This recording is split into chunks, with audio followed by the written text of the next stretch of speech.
Chers frères, chères sœurs, je vais vous raconter un des miracles que l'Éternel Dieu a fait par les mains de Papa Ochofa. Cela remonte dans les années 80 et quelques, lors de son séjour définitif, le dernier séjour définitif qu'il a eu au Nigeria pour la dernière partie de son sacerdoce. Papa Ochofa, quand Dieu l'a envoyé au Nigeria, il est parti du Bénin le mercredi 7 janvier 1976 pour le Nigeria, la dernière partie, les 9 dernières années de sa mission sur terre. L'Éternel Dieu, par la présence de Papa Ochofa au Nigeria, a fait tellement de miracles au point que les autorités politiques fédérales ont constaté que le banditisme avait baissé, non pas d'un cran, mais avait baissé sérieusement. Et l'église du christianisme céleste a fait un grand bond là-bas, un très grand bond. Et il y a eu beaucoup de conversions. Des grands hommes d'État et des femmes d'État, des grands chefs d'entreprise avaient pris d'assaut l'église du christianisme céleste. Et c'est ce qui explique les dizaines de millions de fidèles que compte notre diocèse au Nigeria. Que le nom de l'Éternel soit béni. Voyez-vous, il y a eu tellement de miracles, mais je ne sais lequel vous raconter, mais je vais vous raconter quand même celui-là. Ce sera à vous de juger par la fin. Il y avait un monsieur qui était un des plus gros hommes d'affaires du Nigeria, qui avait 2 filles et un garçon. Et le garçon était le Benjamin. Donc, il était content que Dieu lui ait donné ce garçon parce qu'il pensait que finalement, à sa mort, que le garçon s'occuperait de ses compagnies. Il en avait, Dieu sait.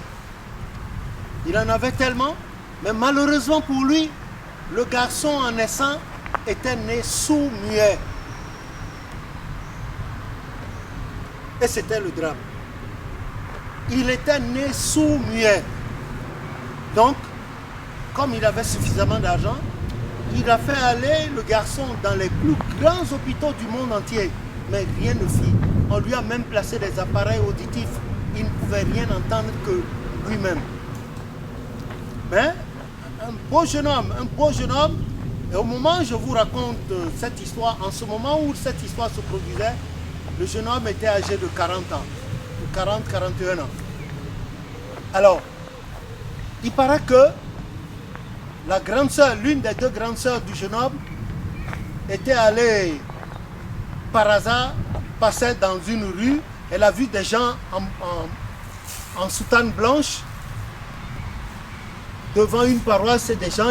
Donc elle est entrée par curiosité, elle a garé le véhicule, elle est entrée et elle a vu qu'on voulait prier à un groupuscule, elle s'est mise à genoux dans le groupuscule. Et quand ils ont fini de prier,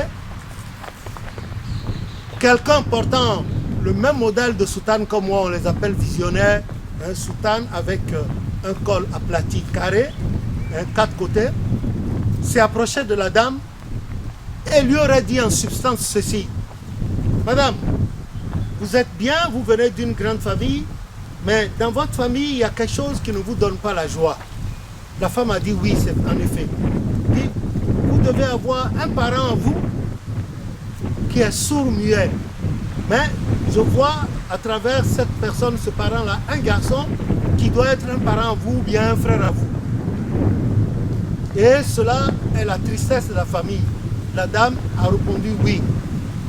Et la dame de poser la question de savoir, mais qu'est-ce qu'il faut faire? Quel est le remède qu'il faut apporter pour que ce membre de leur famille, son frère, je veux dire, qui est sourd-muet, puisse parler, entendre?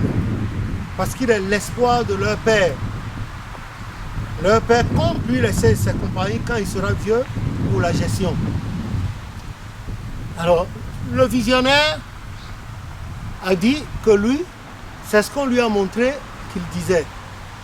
Mais de chercher d'aller à Kétou. C'est une des banlieues, une des plus grandes banlieues de Lagos. De chercher à voir celui qu'on appelle Papa Ochofa. Papa Ochofa Donc, elle a dit merci et puis elle est partie. Il paraît qu'elle a tendu une liasse de billets au visionnaire et le visionnaire lui aurait dit non, c'est gratuit. C'est Dieu qui lui a permis de lire dans l'invisible cette scène-là. Hein, c'est gratuit. La vision ne s'achète pas, c'est gratuit. Donc, elle est partie. Quand elle est rentrée, il paraît ce soir-là, de ce même jour, elle a dit à son père, à sa maman, ses parents, et puis à son autre soeur, voilà, j'étais quelque part, j'ai vu des gens, on les appelle, un nom là, elle n'a pas arrivé, mais voilà ce qu'ils m'ont dit là-bas.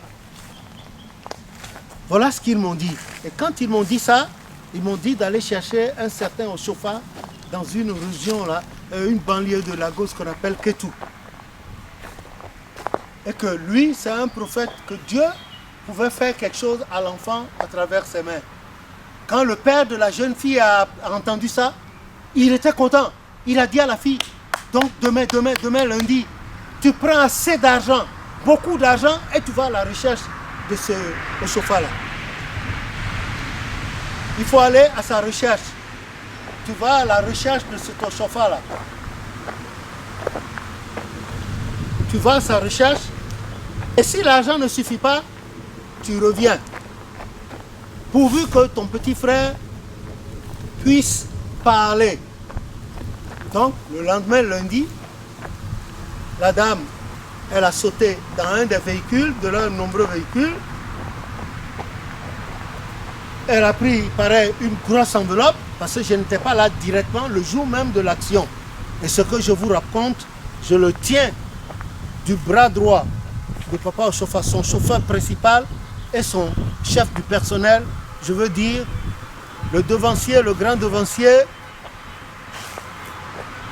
Vodounou. J'ai oublié son prénom tout de suite. Peut-être qu'avant la fin de la vidéo. Le devancier Vodounou Expédie, c'était le bras droit de Papa Oshofa. Il était son chauffeur principal et il était en même temps le chef du personnel. Il était l'homme de confiance de Papa Oshofa. C'est lui qui m'a raconté l'histoire 2 jours après que cela se soit produit, au moment où j'arrivais à Lagos, principalement à Ketu, à la résidence de Papa Oshofa. Donc il paraît que ce lundi, la jeune dame, elle est partie, effectivement, elle a cherché jusqu'à... Et elle a atterri à Ketu, cette grande banlieue, et elle est descendue. Vous savez, chez les Yoruba, la tradition voulait que quand toi, jeune femme, jeune homme, tu es en présence de personnes plus âgées, tu dois te mettre à genoux et puis saluer. C'est dans leur tradition. Que vous soyez intellectuel ou non, cela se fait un peu partout. Que le nom de l'Éternel soit béni. Alors, elle a salué les gens de la rue et elle a dit qu'elle cherche celui qu'on appelle Oshofa. Et il y a une dame qui lui a dit, c'est là, c'est la maison à 2 étages là. C'est là qu'il habite, Papa Oshofa. Elle est partie. Arrivée à l'entrée, elle a trouvé un des petits-enfants. On lui a dit que Papa Oshofa est au 2e étage. Voilà les marches. Donc elle a emprunté les marches avec son frère, le sourd-muet, Ndé. Elle a emprunté les marches là. Elle est montée au 1er étage. Arrivée au 1er étage, de la main, hein, elle a mimé à son frère et lui a demandé de s'asseoir. Oh, le frère, il était bien habillé, bien endimanché, parce que c'était une famille bourgeoise. Il s'était assis là et disait à son frère, bon, je vais monter voir. S'il y a une réponse, je viendrai te chercher. Donc, les marches du 2e étage, du 2e niveau, elle est montée. Elle a frappé à la porte, on lui a ouvert. Et par bonheur, elle était tombée sur Papa, le prophète Oshofa lui-même, qui dirigeait une réunion. Et la réunion était presque à la fin. Elle s'est mise à genoux, spontanément, comme ça se fait dans la tradition Yoruba. Je veux dire le sud-ouest du Nigeria, jusqu'au Bénin, Porto-Novo, consort, jusqu'à Dassa et consort. Elle a salué. Papa Oshofa lui a répondu. il était en réunion avec les dignitaires de l'église. Et le prophète lui a dit, mais qu'est-ce que tu veux, ma fille? Elle a dit au prophète qu'elle cherchait celui qu'on appelle Oshofa. Le prophète lui a dit, c'est moi. Le prophète lui a dit, mais quel est ton problème? Elle a raconté tout ce que je vous ai dit tout à l'heure. Et puis, qu'elle a amené beaucoup d'argent. Que leur petit frère, depuis qu'il est né, il n'a jamais parlé. Il doit faire maintenant entre 40 et 41 ans. Il n'a jamais parlé. Donc je vous l'ai amené, il est au premier là. Je lui ai dit d'attendre. Je vais venir d'abord voir, tâter le terrain, ce que c'est. Et j'ai amené beaucoup d'argent. Si ça ne suffit pas, je vais retourner en chercher encore. Alors le prophète a fait un petit sourire et lui a dit d'attendre que dans 5 minutes, la réunion prendrait fin. Et tous ensemble, ils descendraient au premier étage voir ce jeune homme-là qui est né depuis, qui n'a jamais parlé ni jamais entendu.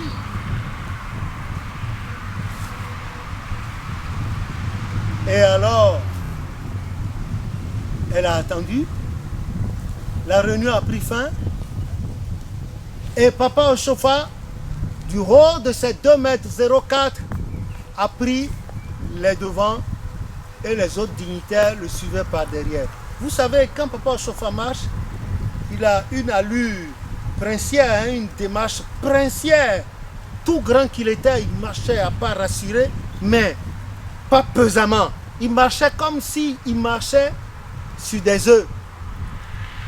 Ils ont dévalé les marches du second étage et arrivé au premier étage. Papa Oshofa a vu, là, à droite, assis sur une chaise un peu à l'écart, il a vu un beau jeune homme, bien habillé, je vous assure, bien tiré à 4 épingles. Et Papa Oshofa, dans la langue Yoruba, s'est retourné et s'est adressé au jeune homme en ces termes. Ah, jeune homme, il paraît que depuis que tu es né, tu n'as jamais parlé ni jamais entendu. Le jeune homme a sursauté d'un coup, il a dit quoi? Qui a dit que... Qui est ce que j'ai dit là? Qui m'a mis la parole dans la bouche? Mais qui? Papa, et il s'est précipité sur Papa Oshofa. Papa Oshofa lui a dit non, c'est pas moi qui ai dit ça. C'est ta soeur. C'est ta soeur que voici qui a dit que depuis que tu es né, que tu n'as jamais parlé, jamais entendu. C'est pour ça que vous êtes venu. Le jeune homme a dit quoi? Et ce que je suis en train de dire là, c'est quoi? Et puis, et quand Papa Oshofa a fini d'échanger brièvement avec lui, il a continué son chemin. Au même moment, la grande sœur qui a accompagné son petit frère là, dépassée par ce qu'elle n'avait jamais vu, est tombée dans les vapes. Pendant ce temps, Papa Oshofa était déjà descendu de sa résidence.